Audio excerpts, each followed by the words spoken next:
అరే ఒకనాడు సూర్యాపేట అంటే ఇక్కడ తమ్ముడు కూడా అటే నల్గొండ.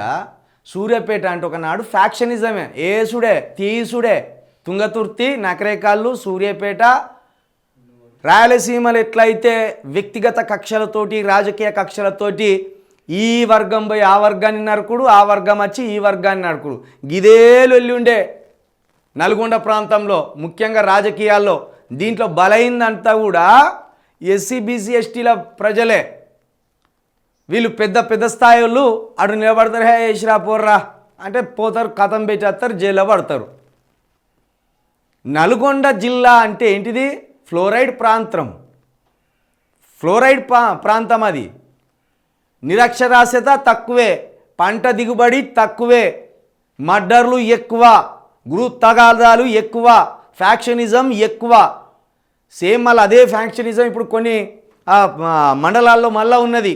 మొన్ననే ఒక మాదిగలతోటే ఒక మాదిగను నరికిపిచ్చిండ్రు, కథం. ఈ రాజకీయపరమైన కక్షలు అసలు నీళ్ళ సుక్కుండపోయేది నల్గొండ అంటే.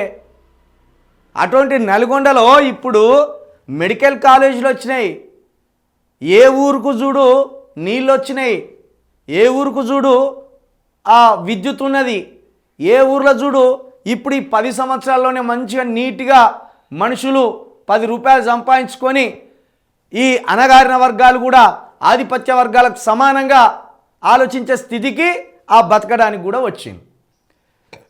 కాబట్టి మీరు ఎన్ని అబద్ధాలు చెప్పినా రేవంత్ రెడ్డి గారు ముఖ్యమంత్రి స్థాయిలో మీరు ఎన్ని అబద్ధాలు చెప్పినా ప్రజలు నిజాలే చెప్తారు, ప్రజలు నిజాలే చెప్తారు.